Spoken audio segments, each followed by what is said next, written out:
और इसी बीच बड़ी खबर, डील पर अमेरिकी रक्षा मंत्री ने बयान दिया है। कहा डील फेल हो गई तो जंग के लिए तैयार हो जाए। पीट हेगसेथ ने कहा कि हमारी सेना फिर से तैयार है, कल डील पर फाइनल बात होनी है। उससे पहले दोनों तरफ से धमकियों का दौर लगातार जारी है। विदेश मंत्री ईरान के कह रहे हैं कि लेबनान को शामिल नहीं किया गया।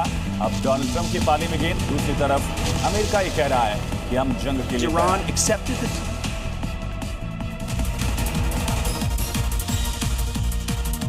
तो अमेरिका और ईरान के बीच भले ही सीजफायर हो गया हो, लेकिन अभी भी मिसाइल और ड्रोन्स के हमले से मिडिल ईस्ट धधक रहा है। लेबनान को लेकर ईरान और इजरायल में तकरार लगातार बढ़ती जा रही है। सीजफायर के ऐलान के कुछ ही घंटे बाद ईरान ने कुवैत और यूएई पर एक बार फिर से मिसाइलों की बौछार कर दी। IRGC की 100वीं लहर में 9 मिसाइलें दागी गई, जिसका मकसद लेबनान समेत मिडिल ईस्ट में युद्ध विराम लागू करवाना है। लेकिन लेबनान पर इजरायल का हमला जारी है। IDF ने 24 घंटे के अंदर हिजबुल्लाह के ठिकानों को निशाना बनाते हुए लेबनान पर 100 स्ट्राइक की, जिसमें 250 से ज्यादा लोगों की मौत हो गई। इजरायल के हमले से भड़के ईरान ने धमकी दी है, अगर लेबनान पर हमला नहीं रुका तो सीजफायर टूट जाएगा और होर्मुज पर ब्रेक लग जाएगा। ईरान अमेरिका सीजफायर पर लग सकता है ग्रहण। ईरानी संसद के स्पीकर का बयान, बोले प्रस्ताव में 3 शर्तों का उल्लंघन, ऐसी हालत में बातचीत बेमानी। विदेश मंत्री अरागची ने भी उठाए सवाल।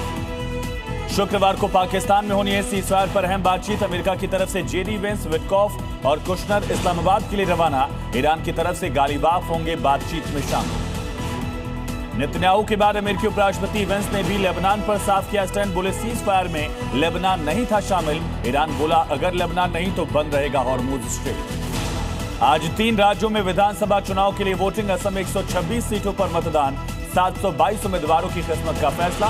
MIM AIUDF गठबंधन के उतरने से रोचक हुआ मुकाबला। केरल विधानसभा की 140 सीटों पर आज वोटिंग, 890 उम्मीदवारों ने ठोकी ताल। पुडुचेरी में 30 सीटों के लिए 9 लाख से ज्यादा वोटर करेंगे मतदान। दोनों राज्यों में सुरक्षा के सख्त इंतजाम।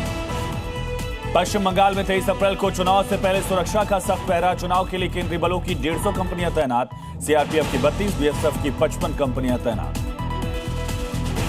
और बंगाल में चुनाव से पहले बीजेपी उम्मीदवार का ऐलान, बोले बंगाल में नहीं बनने दूंगा बाबरी, जरूरत पड़ी तो करूंगा अयोध्या जैसी कार सेवा। कोलकाता पोर्ट से बीजेपी उम्मीदवार हैं राकेश सिंह।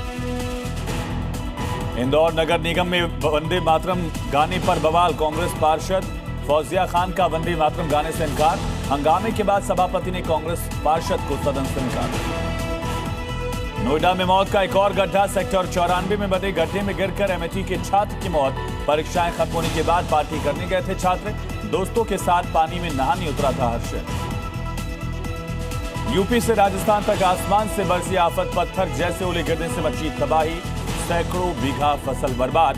केदारनाथ में कई फीट तक जमी बर्फ की चादर। 22 अप्रैल को खोलेंगे मंदिर के कपाट।